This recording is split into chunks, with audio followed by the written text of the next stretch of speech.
A study of the 2022 election led by the ANU has revealed three main reasons for the coalition's loss in May. Among them, the deep unpopularity of Scott Morrison. It saw voters choose minor parties and independents in very high numbers. In terms of leader popularity, Scott Morrison was the least popular major party leader that we've polled since 1987. Cool. All right, well, joining me for more on this is Professor Simon Jackman, one of the researchers involved in the election study, who's from the University of Sydney, so a few different bodies involved in all of this work. Thanks for your time. Thanks, Tom. I guess one of the big questions, the talking points after the election, was Teal voters. I found it interesting that your study suggests fewer than 1 in 5 had voted for the coalition before. So not even just rusted on, but had voted for the coalition. So for all the hand-wringing about Liberal vote bleed, it seems to be more a sort of banner under which some coalition voters go, but also tactical Labor, Greens, whatever else go, and combine to get to that magic 50%. Exactly. So we wouldn't be talking about Teal's success if not for that small number of coalition voters. You still needed them because their contests were all sort of 51, 52%, two-party preferred. So that's a good point you make. But the idea, this was the Libs falling apart in those districts is I think an overstatement. Far and away the biggest driver of first preference vote for Teal candidates were Labor and Green voters finding a candidate to back if the goal was to remove a Liberal incumbent. That was their way to do it. Everybody figured that out. Well, enough people figured that out. Yeah. And we got the result we got. Yeah, so the point is they chip away those last few percentage points of voters away from the coalition.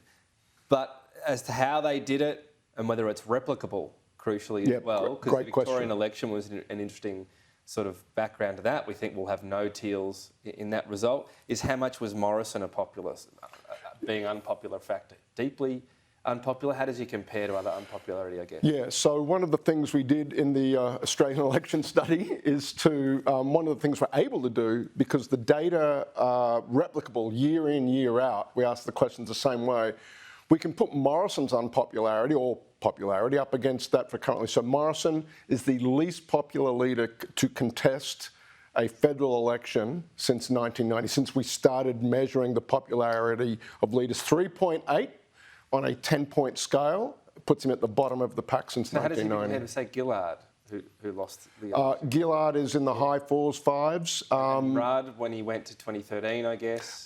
Rudd is there's Rudd 07 and then there's Rudd 13, and very different assessments in the electorate. But even Rudd in 13 is around about the 5 mark. Right. So Morrison at 3.8 is unheard of in these data for a leader of a major political party. And Tony Abbott, remember, the coalition got 90 seats, which seems like a throwback now, doesn't it? 90 seats for two major parties. So when we look at other issues for the coalition, millennials, Gen Z. The issue is not so much that we'd expect them to get a huge number of votes at any stage for basically under 40s is what we're talking about, but that this vote share for them is shrinking from a primary and two-party preferred basis. Forget about the title, it's for under 40s generally. That's a problem as well. Yeah, so Tom, one of the things we're able to do is track voters over the life course. It is true everywhere, Australia's no exception to this rule, that as you get older you tend to vote more conservative in your politics. But what's distinctive about Australian politics today is that we've got a huge segment of the electorate, the under 40s, are beginning that journey from an extremely low level of support for the coalition. So the number might grow, but the number you start with is small. It's coming off a very low base. I think it's an open question as to how quickly and how and when it grows. But if you're the coalition, you're looking at your share of the electoral marketplace aging out, as it were, and your share of the incoming generations into that political marketplace very low. So there's the warning signs for the coalition. There's been so much talk about how do they engage young people, women, which is another part. Another big finding in the data. On the flip side, Labor's got a few challenges right now, but a lot of these people have not voted a lot. Some have voted for the first time. They have an opportunity maybe to establish themselves as a government party, which federally Labor has struggled so much with since Paul Keating's demise. And I think that's the flip side, Tom. One party's disadvantage is another party's potential advantage. And I think over this Christmas break, while the coalition will be asking themselves questions about where to from here, the question for Labor is how do they solidify this majority of support that they're enjoying, or this plurality of support they're enjoying in the under 40s cohort. Scott Morrison will be firmly in the rearview mirror come 2025, and it's Labor's performance on the economy, number one, climate change and energy policy, gender equity issues, corruption and integrity issues. It's that ensemble of issues, Tom, that if Labor can, quote, get it right, they stand, and this is the message of our data, that this generational imprinting that takes place in that political coming of age can predispose that cohort that has voted for them, or for Greens or for Teals, but not for the coalition in 2022, can that vote stay on that side of the column over the life course for what will be the bulk of the electorate in an election or two or three from now? Given the demographic changes, more millennials than boomers so far, I guess the issue for Labor or for both major parties is the primary vote, not so much on a two-party preferred basis, because their primary vote's looking pretty healthy, relatively speaking, right now. But we saw the issue the Liberal government had with the Teals, so we spoke about that, how that, Labor could help the Teals get over that 50%. The Greens, the Liberal parties helped the Greens get a bit more of a share in Victoria. They can start preferencing or putting out how to vote cards there. That we might be in a position going forward with younger voters not really having an attachment to either major party. Correct. We're getting 76 is suddenly quite hard. I agree, and I think we need to be open to the idea that minority government could be something that this Labor government, it's done a pretty amazing thing, Tom. It's currently got a majority in the House with less than 1 in 3 first preference votes.